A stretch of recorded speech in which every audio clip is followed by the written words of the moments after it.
Bom, bom, pessoal, então, a gente vai falar exatamente desse período do ano que a gente está passando, que é o do reinício, né? Nós estamos reiniciando um novo ciclo. E falar em renovação e esperança, eu peguei o significado, né, da palavra renovação, tem vários significados. Essa palavra vem do latim, renovatio, com sufixo onis, né? Então, ação ou efeito de renovar, transformar em novo, fazer com que fique melhor ou como novo, ato de se modificar para melhor, recomeçar, iniciar novamente, revigorar, ou seja, adquirir nova força e vigor, substituir uma coisa por outra melhor ou mais nova, reparar, reformar, seguir com o desenvolvimento de alguma coisa e progredir. Então, essas três últimas aqui, elas vão ser basicamente o nosso foco, né? Ou seja, o que é a nossa renovação? É a nossa própria reforma, que tem a ver com o nosso desenvolvimento, que tem a ver com o nosso progresso. Nós estamos sujeitos à lei do progresso. Então, é muito natural, esses três conceitos são muito naturais e a gente vai conversar um pouquinho sobre eles. Tá? Inicialmente, eu vou colocar um clipezinho rápido, acho que são 2 minutos, daquele pessoal do Amigos da Luz, que eles falam de coisas sérias brincando, mas por trás tem sempre a mensagem, né? Então vamos dar uma olhada nesse clipezinho aqui. Deixa eu ver se eu entendi. A senhora me chamou aqui para fazer uma reforma. Sim. E não é aqui na sua casa? Não. É na casa de quem? Na casa de ninguém. Como eu te expliquei, eu quero uma reforma em mim. Ah, uma reforma na senhora. Bobeirinha. Quanto é que fica assim por baixo? Não, o que acontece é que a gente não faz reforma em pessoa, entendeu? A gente só faz reforma mesmo em casa. Por que a senhora não procura um cirurgião plástico? Não é esse tipo de reforma não, rapaz. É uma reforma íntima. Íntima? É. A sua empresa não se chama Reforma Tudo? Sim, mas sem intimidade. Deixa eu te explicar melhor. Eu sou uma pessoa meio complicada, às vezes. Não muito. Uma fofoquinha de vez em quando, uma implicância aqui com um vizinho ou outro. Tem aquela mulher do trabalho que eu também não suporto. Eu tenho lá minhas imperfeições. Ah, mas quem não tem, né? Pois é. Eu queria dar uma guaribada na moral, entende? Eu acho que coisinha boba. Uma emassada só acho que já resolve. Mas aí não é uma coisa mais particular mesmo da senhora com a senhora mesmo? Mas isso dá muito trabalho. E aí por isso que eu resolvi terceirizar o serviço. Uma coisinha boba. Não precisa ser uma reforma geral, não. Olha só, minha senhora, isso não vai dar certo. Ah, mas é só uma demora na fachada, se te leve. Não, mas só na fachada não dá, porque a fachada descasca um dia, né? A senhora, como é que fica por dentro? Mas nem com souvenir?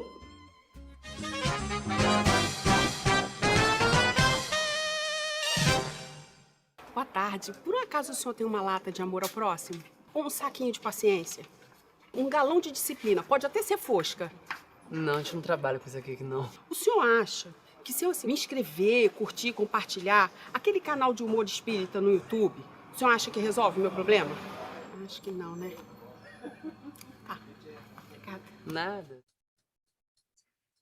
Bom, pessoal, na verdade é uma brincadeira, né? Ou seja, aquela moça estava falando de reforma de fachada e aqui a gente vai falar de outra reforma, né? Reforma íntima.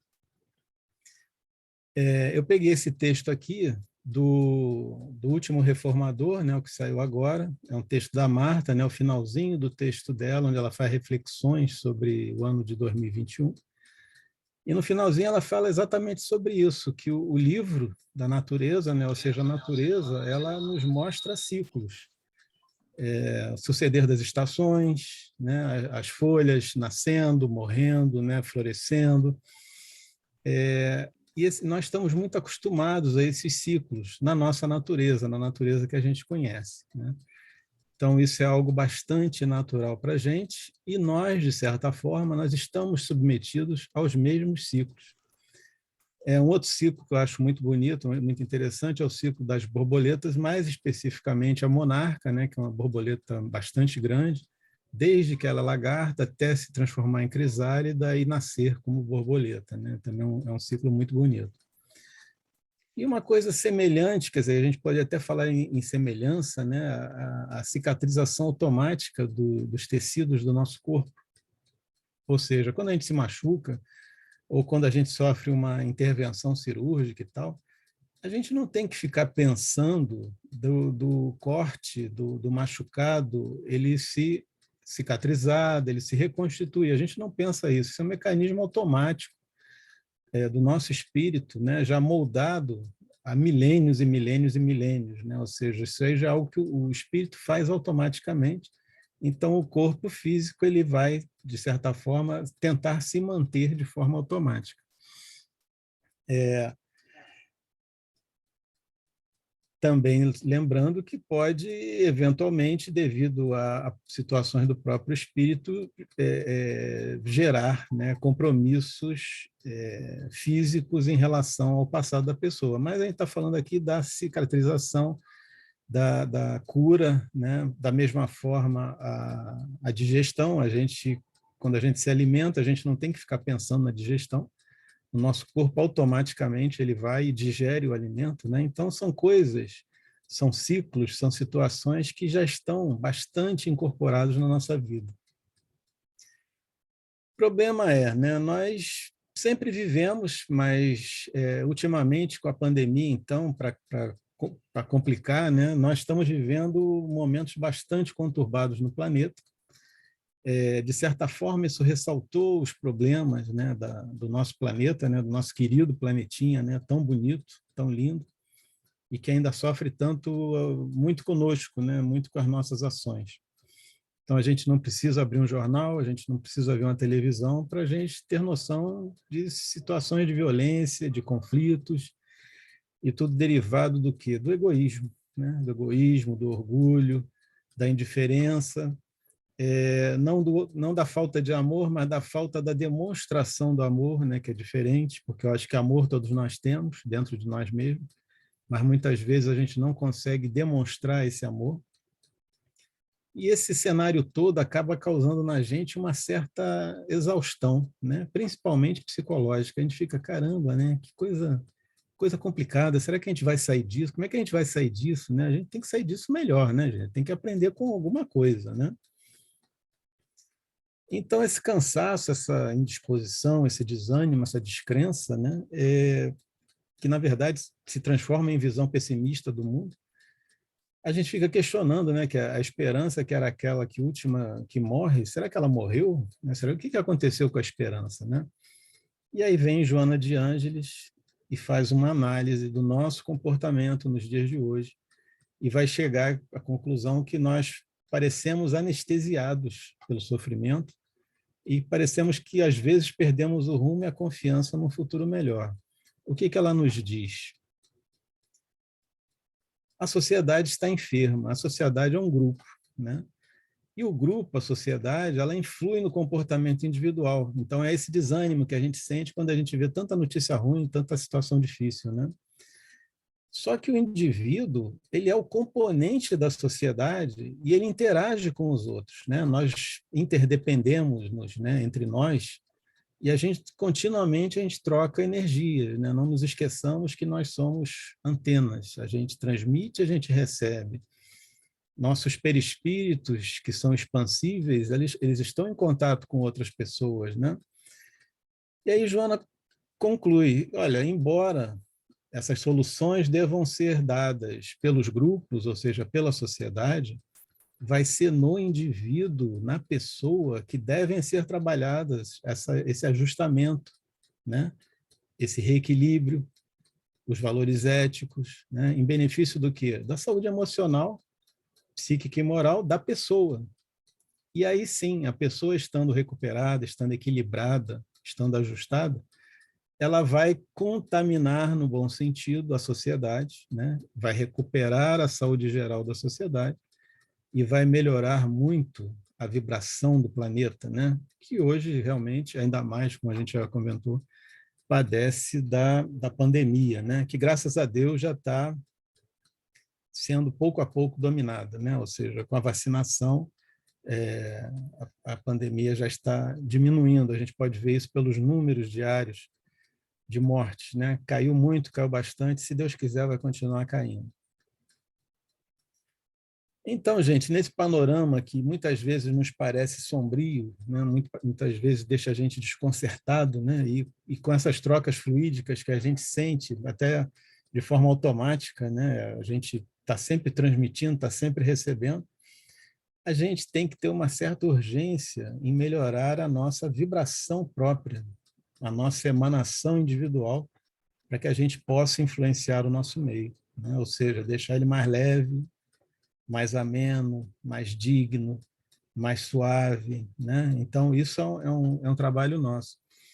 Eu achei essas duas figurinhas aí interessantes, porque na de cima, duas pessoas estão trocando, né, informações fluídicas, né, seus perispíritos.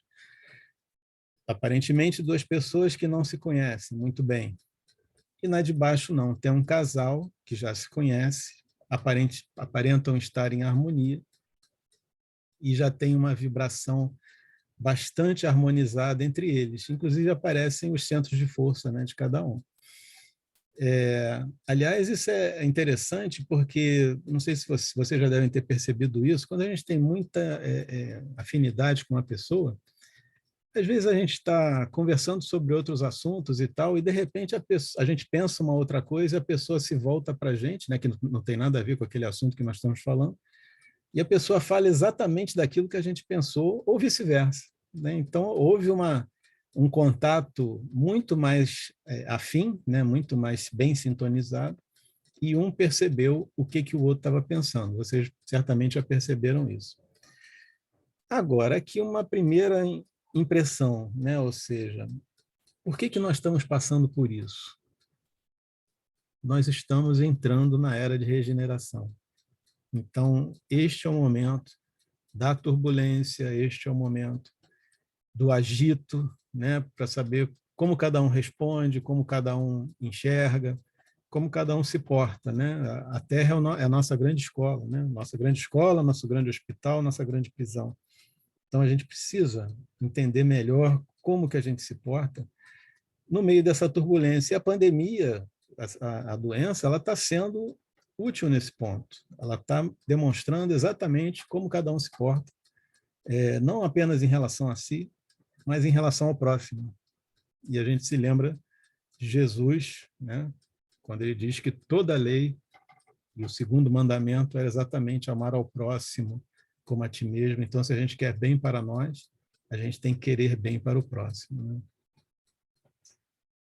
Então, esses desastres, esses infortúnios, né, essas calamidades fazem parte o quê? Dessa transição, né, da Terra estar em transição.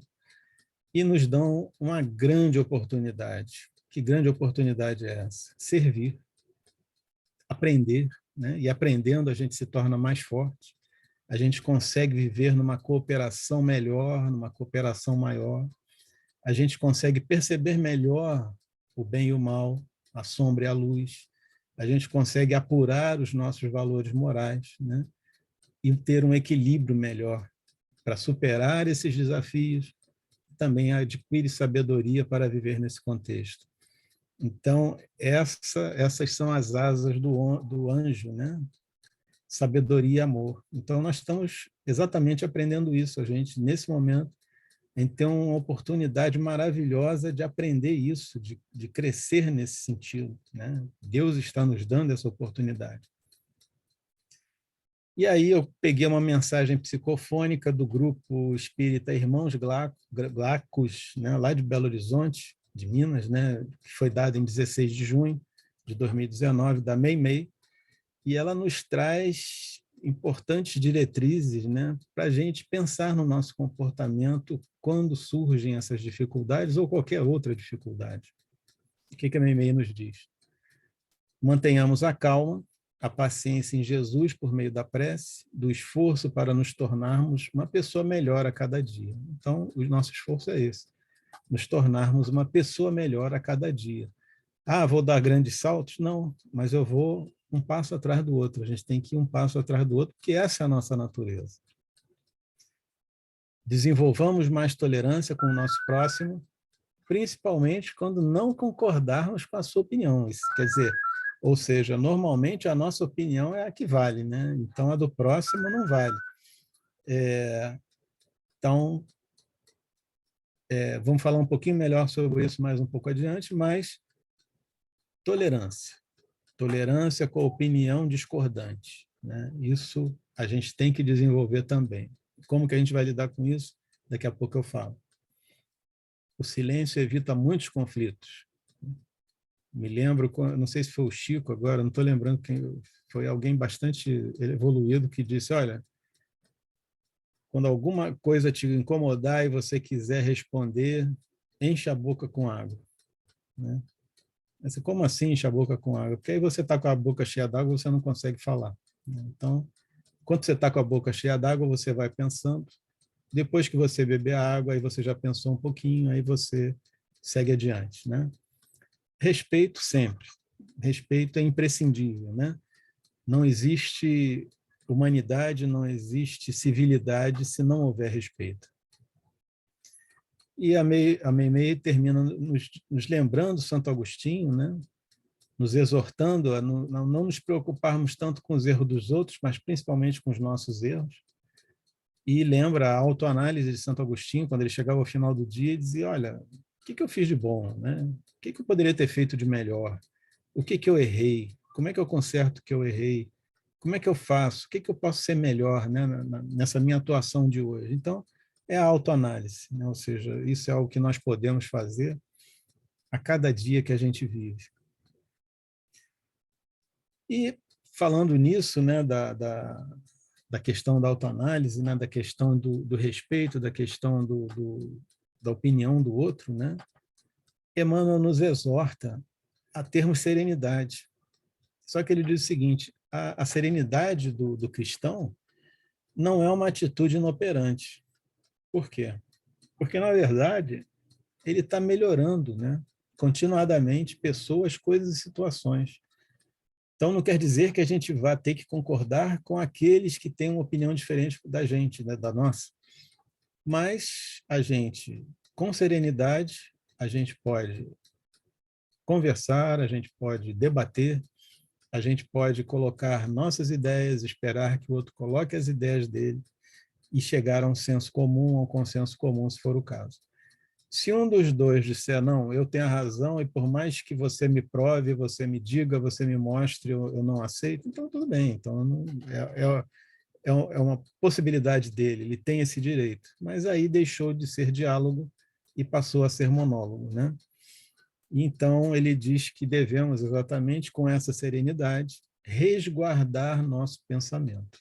Ou seja, se nós fizermos a nossa autoanálise, se nós temos certeza daquilo que nós imaginamos, daquilo que nós entendemos, daquilo que nós conhecemos, vamos resguardar o nosso pensamento, vamos seguir em frente, que se nós estivermos pensando certo, nós vamos acabar sendo demonstrados como certo. E aí sim, né, gente? Espíritos evoluídos, não importa qual seja a religião do espírito mais evoluído, né?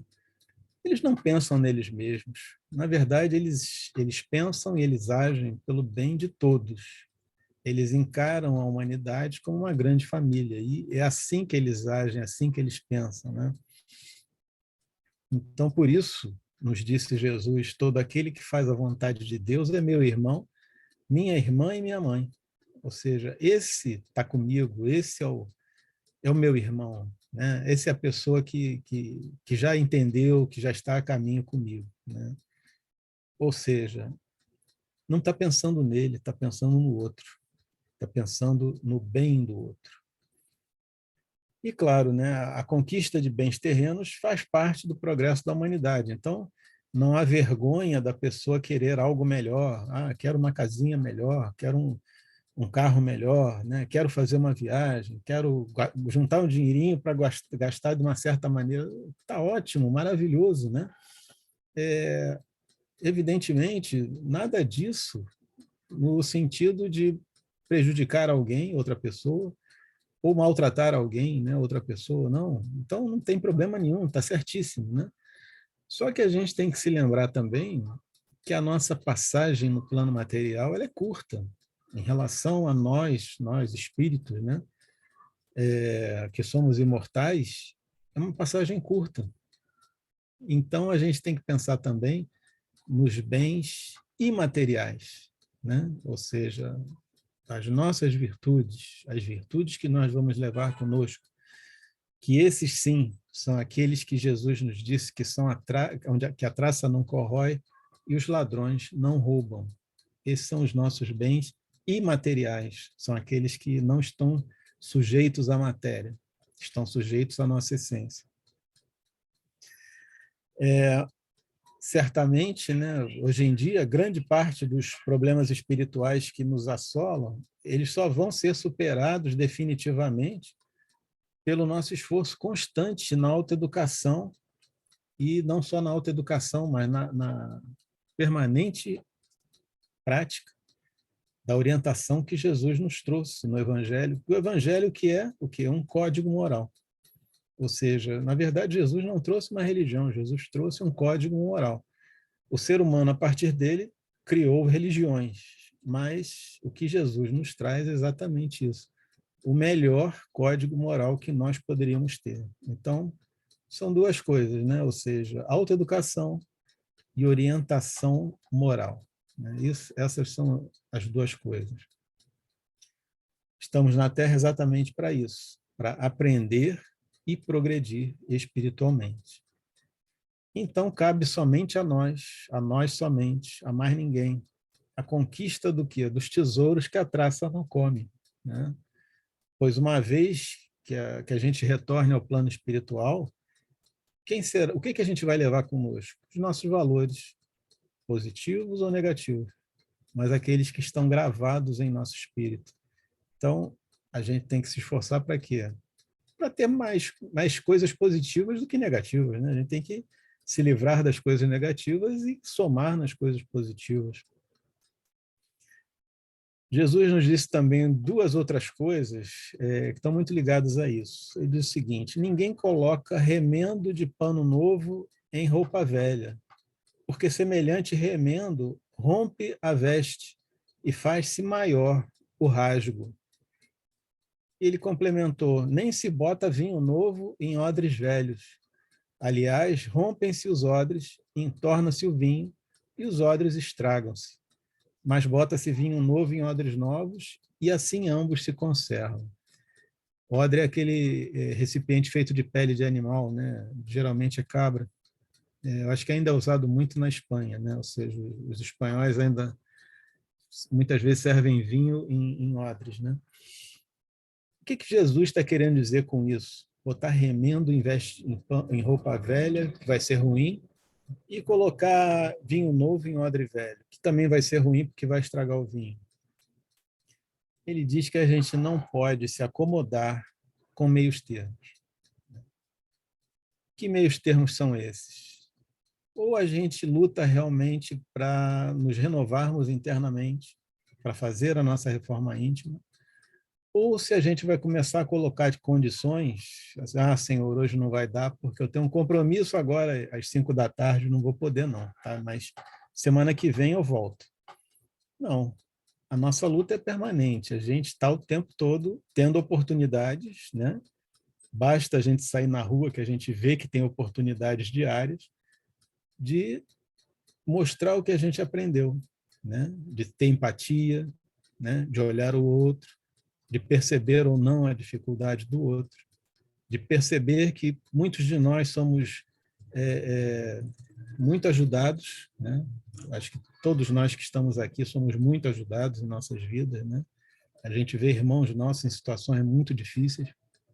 Então, o que Jesus nos diz é o seguinte: meio termo não dá, né? Ou você age assim, você passa a agir assim, ou não. Ou você vai ficar brincando, né? Como aquelas crianças que estão doidas para chegar a hora do recreio para poder comer merenda. Então, é isso ou aquilo. Escolhe o que você quer, né? Porque uma coisa não vai levar a outra, né? Então, gente, para ser bem vivido, para que a gente possa viver bem o Evangelho, a gente vai ter que romper com aqueles padrões comportamentais que a gente traz de experiências reencarnatórias múltiplas passadas, né? E que Jesus tão bem simbolizou na veste velha, né? Na roupa velha, e nos odres velhos. E a gente se lembra também das portas, né? Da porta larga e da porta estreita. A porta larga é aquela que a gente já está acostumado, a gente sabe de cor e salteado como é que entra por ela, como é que sai por ela, né? É fácil, né? É fácil você entrar pela porta larga, né? Não tem empecilho, não tem obstáculo nenhum. Mas a porta estreita, aquela porta que é difícil de entrar, porque você não está acostumado, você não pensa muito nela, você muitas vezes nem a vê, né? Você, que porta, né? Não estou vendo porta nenhuma, não. A porta para mim é essa aqui, grandona. Não, existe a porta estreita, a porta da reforma de si mesmo, que é a mais difícil, né? A mais dolorosa, né? Mais complicada, a mais trabalhosa. Então, são 3 alegorias que Jesus usa, né? A roupa velha, remendada, o odre velho com vinho novo e a porta estreita. Então, quem estiver realmente querendo, né, implementar essas mudanças de comportamento, né, ou seja, visando sua própria melhoria espiritual, tem que estar consciente que essa transformação precisa ocorrer sob novas bases. Quais são essas novas bases? Que nós nos eduquemos, que nós nos reformemos. Não tem outra. E a espiritualidade vem a Kardec e fala para ele: a educação convenientemente entendida constitui a chave do progresso moral. Quando se conhecer a arte de manejar os caráteres, como se conhece a de manejar as inteligências, conseguir-se-á corrigi-los do mesmo modo que se aprumam plantas novas. Essa arte, porém, exige muito tato, muita experiência e profunda observação. E é isso mesmo.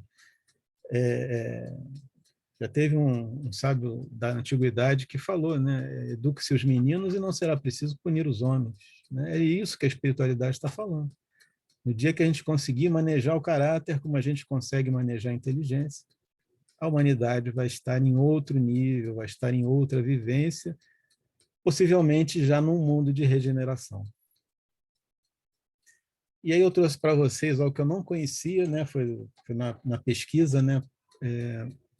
São os 4 pilares do relatório de Educação para o século XXI da Unesco, feito pela equipe do Jacques Delors, que ele nos diz o seguinte: o primeiro pilar, aprender a aprender, ou seja, indica o interesse, a abertura para o conhecimento que verdadeiramente liberta da ignorância.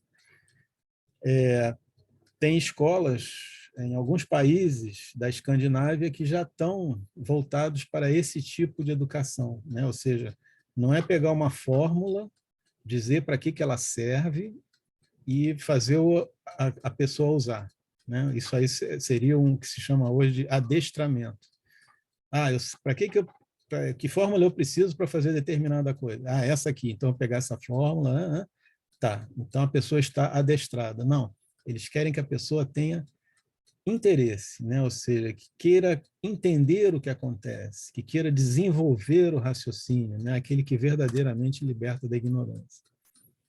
O segundo pilar, aprender a fazer, ou seja, ter coragem de executar, de correr riscos, de errar mesmo, né? Mas na busca de quê? Na busca de acertar. Então, a pessoa não pode ser ridicularizada porque errou, né? E normalmente, pelo menos nos colégios mais tradicionais, né, mais antigos, a pessoa que erra pode ser ridicularizada, né? Vocês sabem do que eu estou falando. Então, as pessoas muitas vezes se abstêm de dar palpite, ficam na delas, né? Porque não querem sofrer bullying, né? Não. O novo pilar da educação diz que a pessoa tem que ter a coragem de tentar colocar em prática aquilo que ela imagina que é o correto. Terceiro pilar, aprender a conviver. E aí sim, né? Encarar o desafio, né, da convivência, que apresenta o respeito a todos e o exercício de fraternidade como um dos caminhos do entendimento. Então, isso aí nos lembra muito, né, a questão da convivência, da gente saber conviver, a gente saber respeitar. O dilema do porco-espinho, né, do Arthur Schopenhauer, que ele narra uma fábula em que uma manada de porcos, vocês devem conhecer, né, mas vou falar aqui rapidamente. Uma manada de porcos-espinhos estava num inverno muito rigoroso e, para não morrer de frio, eles se encostavam uns nos outros, né? Então, encostados, um aquecia o outro. O problema é que, como eram porcos espinhos, eles feriam um ao outro, né? Então, aquilo machucava, aquilo era dolorido, eles não conseguiam ficar muito perto um dos outros e tal. Mas se eles se afastassem, eles morriam de frio. E aí o que os porcos espinhos descobriram? Que se eles ficassem próximos, mas não muito próximos, ou seja, se um não espetasse o outro, eles se aqueciam suficientemente, não morriam e conseguiam passar pelo inverno, né? Então, esse é a nossa convivência, né? Porque muitas vezes na convivência, se a gente chegar muito perto, acaba dando um certo problema, né? Pode dar algum problema. Mas se mantiver uma certa distância e o respeito, claro, então a gente consegue viver bastante bem, bastante razoavelmente bem. E outra coisa, a gente fala em convivência, né, em fraternidade, né? Nós ainda vivenciamos muito preconceito. E uma coisa que acho que salta aos olhos de todo mundo é o seguinte: o preconceito é ensinado, né? Criança não tem preconceito. Mas se ela for ensinada, ela vai ser preconceituosa. Então, isso é uma responsabilidade de quem? Dos pais, dos educadores, né? De todos aqueles que têm contato com criança, de evitar, né, ações, né, e situações de preconceito, né? Isso tem que ser evitado a qualquer custo. O quarto pilar, que talvez seja o mais importante, porque explicita o nosso papel, né? O nosso papel como cidadãos, explicita o nosso objetivo de viver, né? Isso a doutrina espírita ela faz de braçada, né? A doutrina espírita ela nos diz quem somos, de onde viemos, para onde vamos, dependendo do que nós façamos, dependendo de como nós pensemos, e ela não nos diz nada no sentido não faça isso ou não faça aquilo. Ela simplesmente diz, olha, o caminho é por aqui. E o caminho sempre é baseado no Evangelho de Jesus, né?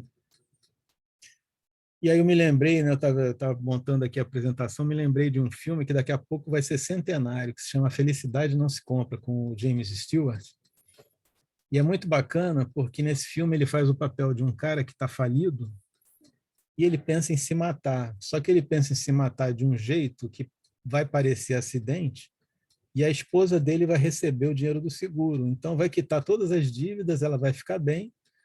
E ele resolveu a situação do ponto de vista dele, né? Só que aí aparece o anjo da guarda dele e mostra para ele como seria o mundo se ele não tivesse existido. Gente, quem não viu, eu aconselho que veja, porque é muito bacana, né? Ou seja, a gente fica pensando, mas eu não tenho um grande papel no mundo. Gente, não é assim não. Se a gente for ver, e o filme faz isso muito bem, todos aqueles que a gente tocou com a nossa vida, como eles receberam, como eles foram beneficiados, né? Gente, é maravilhoso. Quem puder ver, eu sugiro que veja. Mas nós estamos falando, na verdade, de reforma íntima, né? E o que é essa reforma íntima? É o processo contínuo nosso de autoconhecimento, que nos modela passo a passo, né? Progressivamente, no código moral que Jesus nos trouxe, em todos os sentidos da nossa existência. Ou seja, é a nossa transformação do ser humano velho, carregado de tendências, de influências, de erros seculares, no ser humano novo, que vai exatamente atuar na implantação dos ensinamentos e nas atitudes de Jesus. É um meio que nós temos, né, a reforma íntima, de darmos nova direção aqui, aos valores que a gente já adquiriu, se eles precisarem de nova direção, e corrigir as nossas deficiências. E muitas vezes a gente tem noção da deficiência, mas está meio assim, né? Não sei, tal. Aos poucos eu vou lidando com isso e tal. Ou até mesmo deficiências que nós ignoramos. A gente pode ignorar nossas deficiências, né? Então, ou seja, é a aquisição da nossa consciência, né? Consciência de nós mesmos, para que nós aprendamos a ser, a existir, a nos realizarmos como criatura divina que somos, né? Trazemos a centelha divina em nós. Nos lembrando sempre, né, já falamos aqui rapidamente, que as coisas materiais são transitórias, nós só vamos levar para o mundo espiritual, que é a verdadeira vida, as nossas conquistas espirituais, que vão ser conseguidas através, única e exclusivamente, da nossa renovação íntima. Primeiro passo para a reforma íntima é a nossa vontade. Vontade que a gente tem de se melhorar moralmente. Que vontade é essa? A disposição, a força interior, a coragem, que nos impulsiona a conquistar aquilo que desejamos. Segundo passo, a observação e identificação do que se passa em nós. Como eu sou? Como eu reajo a uma determinada situação? Como eu interpreto uma determinada situação? Eu interpreto corretamente? Eu reajo corretamente? Como eu sou? Autoconhecimento. Sócrates já nos dizia, conhece-te a ti mesmo. E um outro personagem que nós falamos menos, mas é muito importante também, Confúcio. Desde o supremo governante até o homem mais humilde, a base fundamental é igual para todos, o aperfeiçoamento de si mesmo. Confúcio veio mais ou menos 100 anos antes de Sócrates. Então, gente, autoconhecimento. Quem sou eu? Como eu reajo? O que eu faço? E o terceiro, mais importante, é colocar isso tudo em ação, colocar em prática, ter atitude, tomar atitude. É a transformação. Não existe morte ou extinção, mas existe sim, sempre, transformação. A gente agora está se lembrando daquele quadrinho inicial que a natureza ela se transforma ao longo do tempo, né? Então, nosso grande professor, né? Como Deus se manifesta a nós pela natureza. Nós nunca mataremos o homem velho, mas sim, nós vamos conquistar o homem velho, renovar o homem velho, vamos educar o homem velho. E aí vem um personagem muito importante para a gente, e fala Kardec, no Evangelho segundo o Espiritismo, ele nos diz o seguinte: aproxima-se o tempo em que se cumprirão as coisas anunciadas para a transformação da humanidade. Ditosos serão os que houverem trabalhado no campo do Senhor com desinteresse e sem outro móvel, senão a caridade. Trabalhemos juntos e unamos os nossos esforços, a fim de que o Senhor, ao chegar, encontre acabada a obra, porquanto o Senhor lhes dirá: vinde a mim, vós que sois bons servidores, vós que soubestes impor silêncio aos vossos ciúmes e às vossas discórdias, a fim de que daí não viesse dano para a obra. Quem nos diz isso é o próprio Espírito de verdade. É bom, né, a gente ter ouvidos para ouvir. Então, reforçando, gente, compete a nós somente, o dever de executar esse projeto da reforma íntima. Um dever individual, uma responsabilidade única, exclusivamente nossa.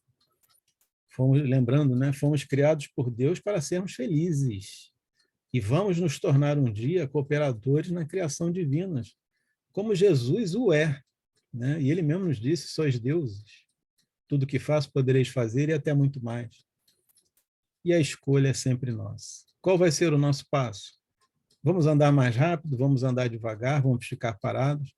A gente sabe que o espírito não retrograda, mas espírito que não anda fica para trás. Né? Não nos esqueçamos disso. O que Jesus nos convida é uma proposta de renovação espiritual, íntima, diz respeito à aquisição de virtudes, que é a base do nosso processo de melhoria. Essa é a proposta de Jesus, renovação espiritual. O código moral que ele trouxe foi para isso.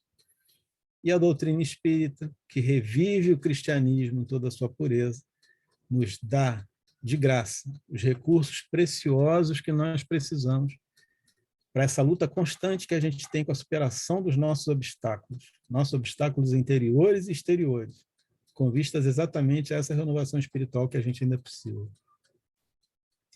Emmanuel, então, nos fala, né? Muito bem colocado: quem suporta serenamente o mal que atraiu para si mesmo. Olha só, nós atraímos o mal para nós mesmos. Esse que suporta serenamente, ele trilha a estrada bendita da resignação. Já é um primeiro passo. No entanto, quem pratica o bem quando pode fazer o mal, já vive por antecipação no iluminado país da virtude. Então, olha a importância de se fazer o bem, né? Então, gente, amai-vos e instruí-vos. Essa é a essência da doutrina, conforme o Evangelho, né, no capítulo 6. A gente vivencia as tempestades que acontecem no mundo e nós, particularmente, vivenciamos no Brasil, porque aqui nós vivemos, né, nós estamos vendo coisas do Arco da Velha, mas não podemos perder nossa esperança nem nossa fé. Devemos agir, sim, agir em paz. Devemos ajudar, sim, na medida de nossas possibilidades. Devemos acalmar esse mar interior ou esse vulcão interior que ruge em nós, sabendo que o comando do planeta está nas mãos de Jesus, nosso querido e amado Mestre, que não só vela por todos nós, mas segue à nossa frente e, principalmente, espera por nós. E aqui, relembrando Abigail, irmã de Estevão, né, que era o grande amor de Paulo de Tarso, e ele não sabia que Abigail era irmã de Estevão, e que poderia ser um lema para nós, né, para todos nós espíritas, todos nós cristãos, né? Ama, trabalha, espera e perdoa. Se a gente fizer isso, a gente já está fazendo bastante coisa, a gente já está no caminho certo. Então, não vamos nos esquecer. Amar, trabalhar, esperar e perdoar. Para finalizar, eu queria ler para vocês um texto de um livro que foi escrito a quatro mãos por Emmanuel André Luiz e foi psicografado a quatro mãos por Chico Xavier e Valdo Vieira, que é o Estude Vivo, que é a lição que tem como título Semeadores da Esperança. E o que eles nos dizem? Possivelmente não terás pensado ainda no verbo formoso e grave a que todos somos chamados, criar para o progresso. O Criador, ao dotar-nos de razão, a nós, criaturas, conferiu-nos o poder de imaginar, promover, originar, produzir. Referimos-nos frequentemente à lei de causa e efeito. Sabemos que ela funciona em termos de exatidão. Só que a gente utiliza quase sempre tão somente para justificar sofrimentos, esquecendo-lhe a possibilidade de estabelecer alegrias, né? A gente colhe aquilo que semeia. Essa é a lei de causa e efeito. Causamos isso ou aquilo, geramos acontecimentos determinados.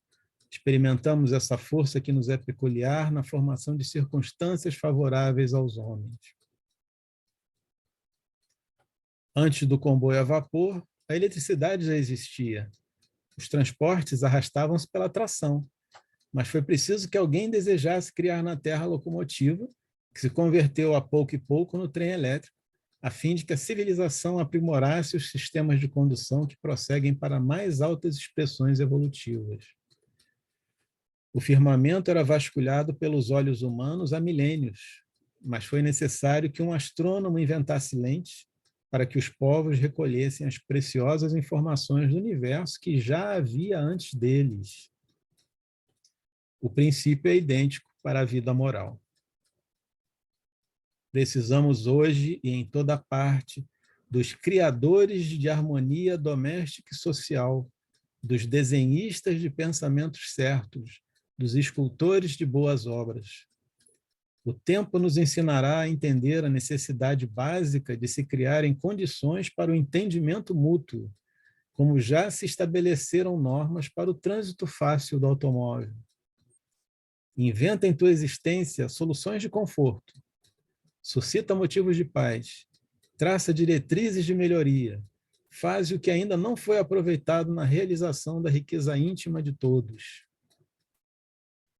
Provavelmente estamos na atualidade em estágio obscuro de lições sob a atuação imperiosa de ações passadas, mas não nos será correto esquecer que somos inteligências com raciocínio claro e que, se antigamente nos foi possível colocar em ação as causas que neste momento e neste local nos infelicitam, retemos conosco a sublime faculdade de idear, planejar e construir.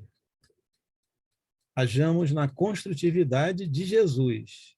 Sejamos semeadores de esperança.